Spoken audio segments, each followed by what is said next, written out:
Welcome everyone to Learning with Rev. In this video, we're going to have a bonus video this week, and we are going to be learning about replacing the augmentations of ImageDataGenerator with a Keras Preprocessing layers. So these are new layers that you can find in the TensorFlow API. They came in version 2.2, I believe. And these are going to be great layers which will allow us to do a lot of the augmentations within the graph itself on the GPU, compared with ImageDataGenerator's augmentations, which happen on the CPU as the data is being pulled from the file, from the directory, or from the data frame, or wherever your ImageDataGenerator is pulling from before it passes that data into your TensorFlow graph. This will result in significant computational speed. It would be a lot faster to train the entire network compared with before. So to start off here, we are dealing with our standard imports. We are setting our GPU to the first GPU in our system, and we are limiting our GPU memory growth to only what's needed.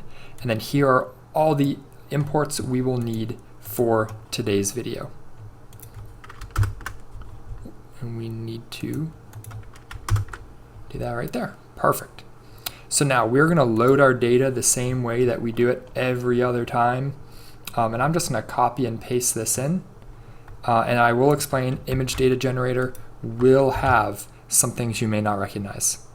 So one, we have our train path and our valid path, just like always. We have our train generator. We have ImageDataGenerator. We are allowing a rotation of image up to 15 degrees. We are allowing it to shift side to side by 10%.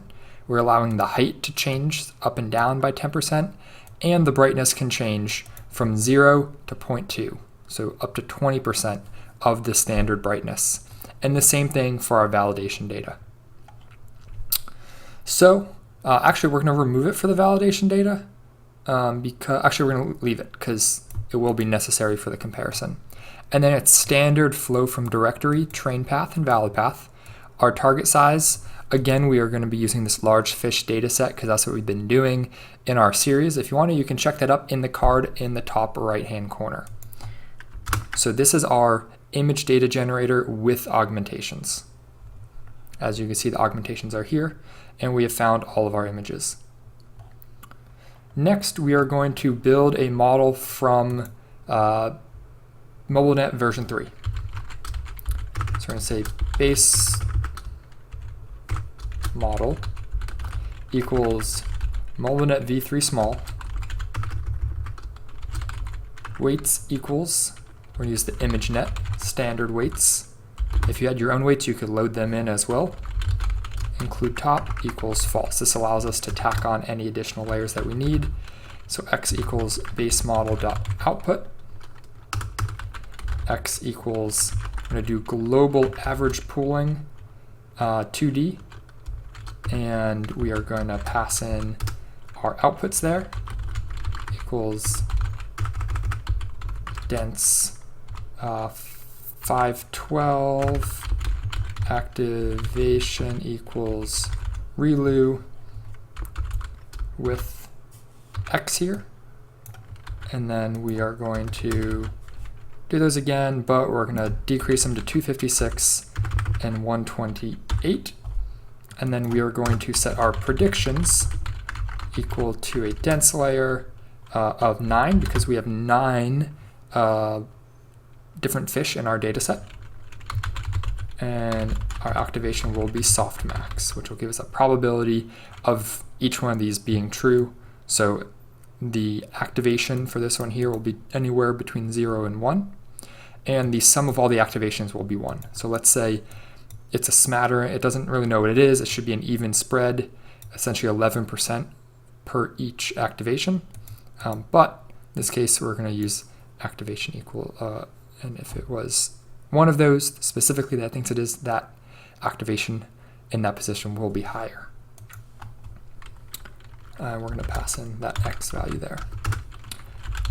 Model equals model inputs equals base model dot input, and our outputs equals predictions.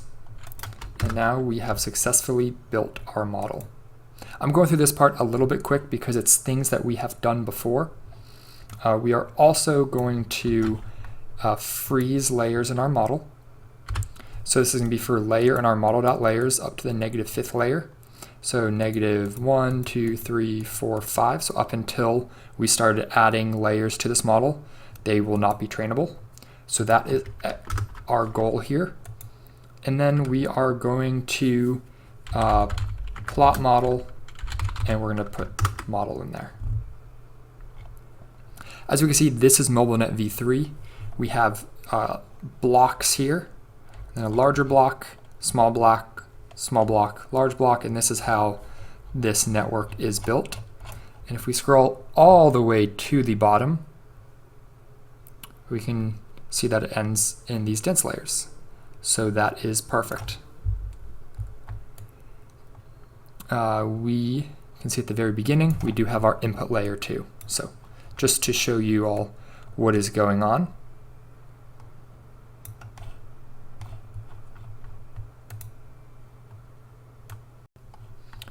And now we can compile and train our model.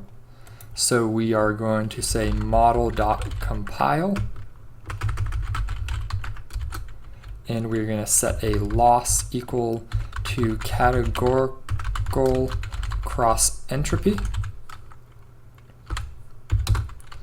Optimizer equals atom with 0.01.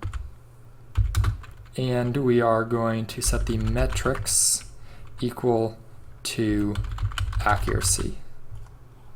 Let me make sure we did everything good up here.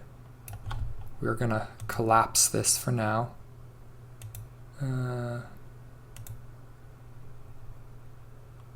Collapse cell output. There we go. Now it's easier to see the top. And we are going to model.fit train generator validation data equals validation generator, and epochs equals, we'll just do 2 epochs to see how slow this is.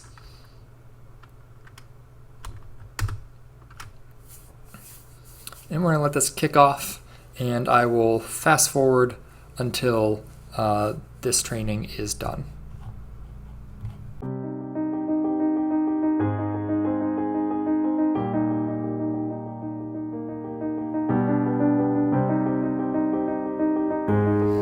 Okay, so our training is now over.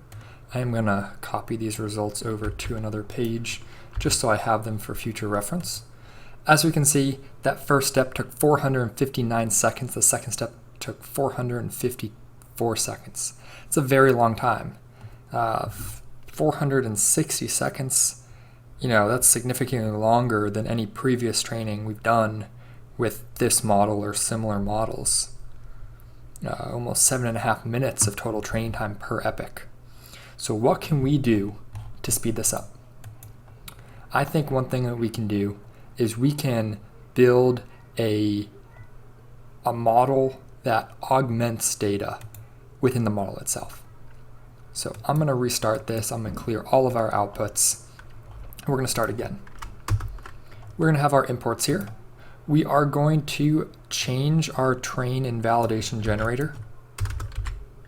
We're going to comment these guys out, and we are going to clear out all the augmentation that we've added. So just like in previous videos, we just have ImageDataGenerator, no arguments passed into it, flow from directory. That's it right now. So that is great. We are also going to build the same network right here with our additional layers. But one thing we are going to build is we are going to build an augmentation network. This is going to be a sequential network. That's all we need right now. We're going to say augmentation equals. Let's see, we're going to do we import TensorFlow as TF? No, I need that. Import TensorFlow as TF. We'll restart this. model again. Okay, augmentation equals tf dot keras dot sequential. And within a sequential model, if you remember before, it is just a list of layers. So we're going to say layers dot experimental. This may change in the future. Let's see, we do need to import from TensorFlow dot keras import layers experimental dot preprocessing dot random. So you see all these random things we could do. We're going to do random translation, which is the nearest equivalent for shift, width shift and height shift. So this is going to take in a range. We're going to say 0.1 to 0.1. So that's going to be our height shift and our width shift. I don't remember which one is which. That's okay. Layers dot experimental dot preprocessing dot random contrast. This is going to be similar to our brightness range right here. Won't be the exact same. Contrast is not the same as brightness, but will have a similar effect.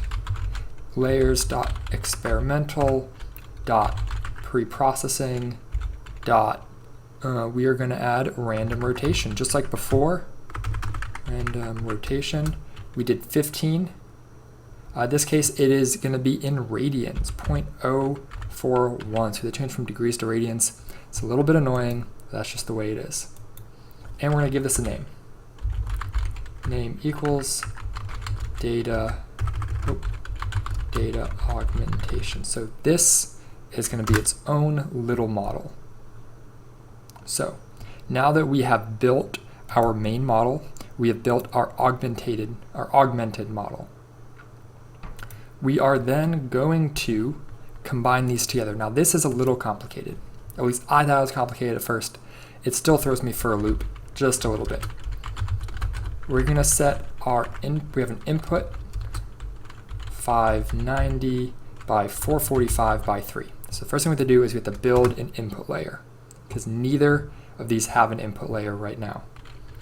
Then we're going to set output of the augmentation to be our augmentation, which we have created right here. And we are going to pass in input aug. So essentially this is saying, well, we are going to take our data, it's going to have an input, it's going to be converted to this input layer is going to take it at this size. That, oh, my bad, this is supposed to be not image aug, input aug. This input is going to be passed into our augmentation layer, and that is then going to return our output of our augmentation. That's kind of straightforward. Then we're going to say output model is going to be our model, which we have defined up here, and we are going to pass in output augmentation, our output aug layer, or whatever that result is. So we take our input data, and this is going to be this input that gets passed into the augmentation. That result then gets passed into our model. And then we have to build this with the model class. So we're going to call this full model equals model from that class, input aug, and output model. So we take our model class, our input aug, which is the first layer in the network, or the first piece that goes in, and the output is the last thing. And this model makes sure all those pieces do connect together, and we will see that happen right now. So now we're going to say for layers in our model here, because the way Python shares variables, it shares pointers. This here, setting the model up here, we want everything but the last 5 layers to be trainable. It will set everything in here non-trainable. And then we have built that into here, but our augmentations will still occur. If we actually do model.summary or a full model, we will see that the vast majority This will be really long. We won't even see the whole thing. But we'll see the vast majority of the parameters are non-trainable. And that is all coming from the model right here. All those parameters are non-trainable right there, or most of them, except the very output that we have there. So that was great. We are going to do this plot model, but instead of just model, we're going to do full model. And we are going to, I accidentally deleted that there. Plot model, full model. And we can see right here we have our input layer, we have our augmentation sequential, and our model. But we do want to see the whole thing, so we are going to pass in an extra argument called expanded nested equals true. So it's going to take all three here and expand them. Boom. So we have our input layer. We now have our data right here. Our input, we have our translation, we have our random translation, we have our translation, we have our contrast. Do I have two translation layers? No, just one.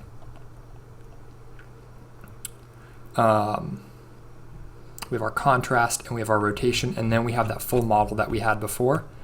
And this model here goes all the way down on the bottom with those dense layers. So scroll up here, and I am going to collapse this just so we don't have to deal with that right now. And instead of model.compile, it's going to be full model.compile and full model.fit. So we'll see if this works. And now it is training. So previously we had about 7 minute or so training time, about 459 seconds. Now this is going to take 1:24 about.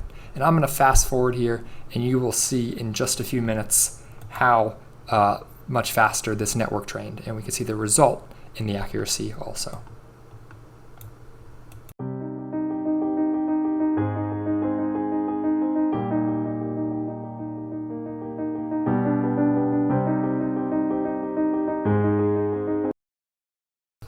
So as we can see here, it is done training, and we have a accuracy of 69, or the time it took was 392 seconds and 398 seconds, significantly faster than the 459 and 454 seconds previously. So, or those are the milliseconds per second, my bad. 111 seconds and 108 seconds. That is a quarter, less than a quarter of what it took previously to get this answer. Our accuracy is significantly higher. Not entirely sure why. I could delve into this deeper a little bit more, but that is amazing that it is significantly higher. Also, maybe the augmentations aren't as much. Maybe, who knows? Maybe it knows it's a pre-processing layer, so it doesn't augment it for all we know. Probably still does. It definitely does. But the most important thing, and the point of this video, is to show that you can replace functions image data generator with other things. You can also write your own pre-processing layers and put them into this augmentation network. And we will do this in the future. We will build better pre-processing networks. Essentially, it's its own mini model. You can even have this spit out images if you want to. If you want to see what they look like, we will definitely do that in a future video. So, thank you all for watching. I hope you learned something today. I definitely did. I'm really excited about this. Not really new feature, but a new feature for me, something new that I just learned about. And I hope you guys learned something. If you like this video, please give it a thumbs up and please share it. If you have any questions, please leave it in the comment section below. And thank you all for watching, and I'll see you next time.